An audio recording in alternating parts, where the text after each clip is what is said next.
guys! Good evening! Good evening na, no? Not yet pa.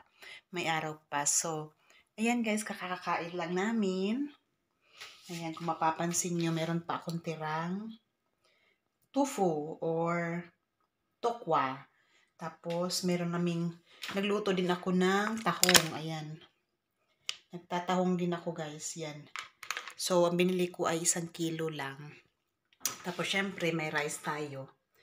Yan. So, yung tira ko, hindi ko naman siya pwedeng itapon, guys, no? Kasi, syempre, sa mahal ng bilihin ngayon, hindi natin pwedeng itapon lahat ng isang beses lang. So, kailangan ko siya ilagay sa lagayan na mga Tupperware, mga ganun. So, anyway, guys, kakagaling lang namin sa grocery store. Okay. Galing kami sa grocery store, guys. So, ipapakita ko sa inyo kung ano mga nabili namin doon. And, ipapasilip ko sa inyo at sasabihin ko sa inyo kung magkano yung nabili namin. Kung magkano yung halaga sa euro at kung magkano yung halaga nun sa peso. So, i-share ko sa inyo, guys, at ipapakita ko sa inyo yung mga nabili namin. Kasi syempre kailangan, bukod sa gusto kong malaman niyo ako, personally, gusto ko rin makita niyo yung way of living ko dito, namin, ng asawa ko. So, yun. Gusto ko ipakita sa inyo kung mura ba or mahal yung mga bilihin dito. Kasi akala ng iba na mas okay dito kasi mas mura. Tsaka daw sabi sa atin sa Pilipinas na malaki daw sahod kasi dito kaya mas afford. Pero ang hindi na yung alam na kung sa halaga dito, normal lang siya na presyo. Pero actually dahil sa inflation ngayon, marami rin tayong budget na sa sacrifice. Yes. So, katulad ko, marami din akong sinasacrifice para tawag nun, yung para mapagkasya yung mga bibilihin natin or yung gagastusin natin. So, ayun guys. So, samahan niyo ako at didiskubrihin natin kung magkano yung nabili kong grocery sa grocery store. So, see you later!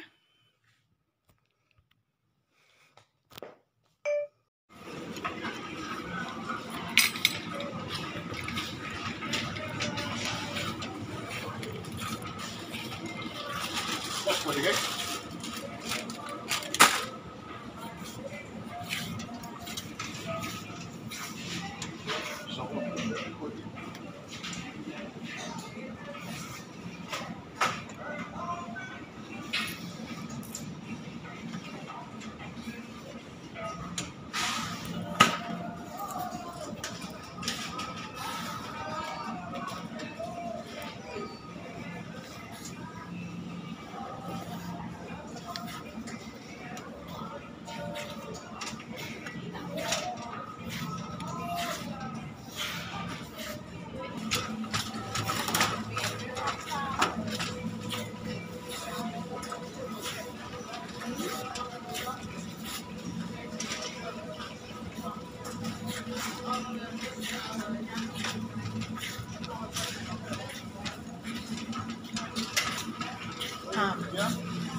Yeah.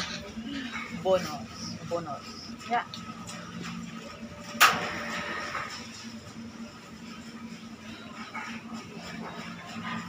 Ja, dat scheelt maar 5 cent hoor. Ja, ik heb 1. Ja, The other one is also. dat is 4 zoveel. Oh, oké. Kijk, Ja. die en die zijn kleiner, zie je? Ja. Maar die zijn groter en die zijn meer. Ja. Oké.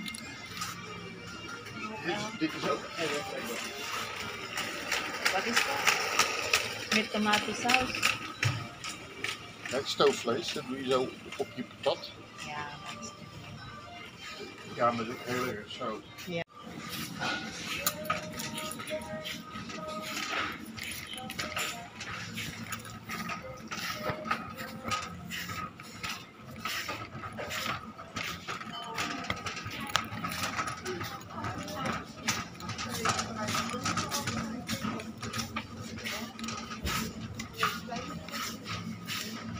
Wil je het kopen? Oh, weet ik niet van jou. Ja.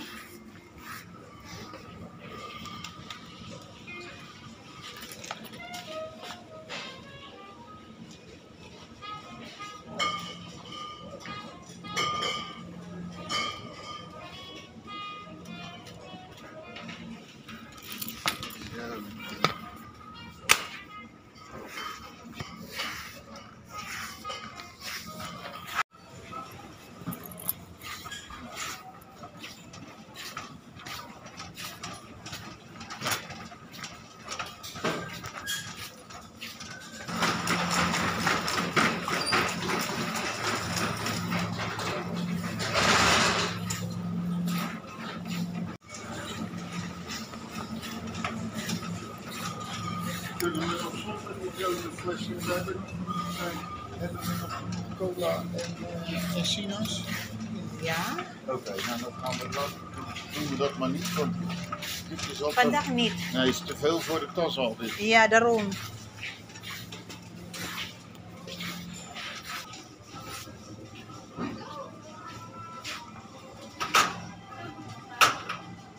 Oké.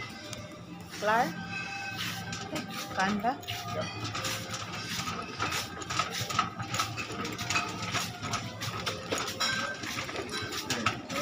Ja, hebben we nog een mayonaise? Voor mij wel, voor jou, ik denk niks. Nee, maar dan komt dat wel, want we moeten voor jou ook bijna kopen, hè? Ja. Ja, maar we hebben, ja, je kan nog wel even mayonaise halen voor mij, 2 tubes. Ja, daarom. Zal ik dat even doen? Ja, maar rustig hè. Voor jou ook? Nee, voor mij niet. Alleen voor jou.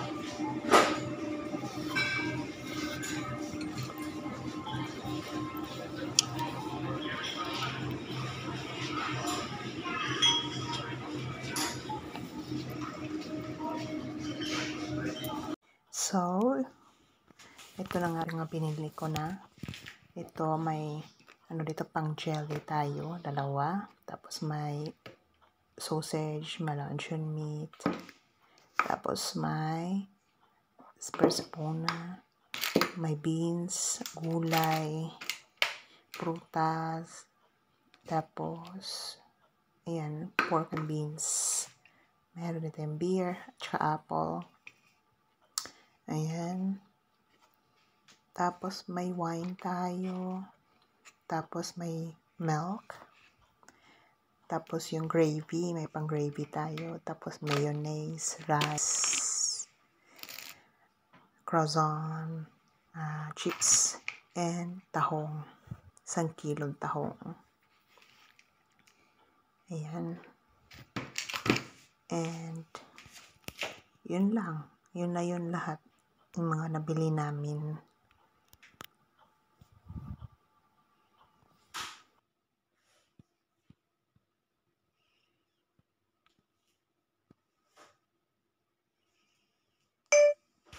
So, ayun na nga guys. Di ba naipakita ko na sa inyo kung yung mga nabili ko, may bigas tayong binili, yung isang pakete. Yung isang pakete yun, 1 kilo yun. May tahong, may gulay para sa tahong. Meron tayong binili mga beer at iba-iba pa. Tapos, kung magkano yung halaga nun, yun na nga ang sasabihin ko ngayon dito. Actually guys, yung kabuuan ng pinag-grocery namin ay nagkakahalaga siya dito ng teng teng teng. Umabot siya ng mga nasa 30 plus euro, guys. 30 plus euro. So, magkano ba ang halaga nun sa peso? So, ang halaga nun, guys, kung i-convert natin siya sa peso, ay naasa mga ano siya ngayon. Kasi yung isang euro, nasa 62 pesos siya ngayon. So, more or less, guys, yung halaga nun ay nasa mga 1,800 to 1,900 peso. Yun lang, yung pinakita ko lang sa inyo na nasa lamesa, yun lang yun. Because, actually guys, before, bago mag-inflation, yung binili namin ngayon, actually ano lang yun eh. Kung mamarkahan ko siya sa ganung dami, ano lang yun, nagkakalaga yun ng mga 20 euro lang yun, 20 plus, ganun. Pero dahil nga sa inflation, sobrang mahal ng bilihin, kahit saan naman, Pilipinas or dito sa Netherlands, o kahit sa ibang parte ng mundo, yun, talagang sobrang mahal ng bilihin.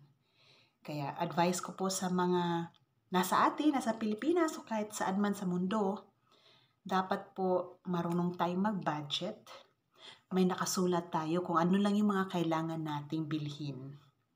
Kasi po, hindi po natin alam na sa mga susunod pa na mga buwan ay mas lalo pa siyang tataas. Pero, alam po natin na may solusyon bawat senaryong ganito. Kung ano yun, sasabihin ko sa inyo sa susunod na vlog. Okay? So, thank you so much for watching. Don't forget to subscribe, share, and like. Sana i-like nyo ng i-like, i-subscribe nyo, i-subscribe. And don't forget to share sa iba pa talaga. Let's spread my channel. Charot. Bitaw guys, sana ibahagi nyo po yung mga videos ko. Dahil sure po ako na marami po kayo matututunan sa akin. At marami kayo madidiscover sa akin personally, at marami po akong pwedeng i-offer sa inyo para sa kabubuti ng buhay natin. Hindi po ako expert, pero yung mga i-share ko po sa inyo ay based po yun sa karanasan ko. So, thank you so much for watching. Don't forget, Mami Mai. Bye.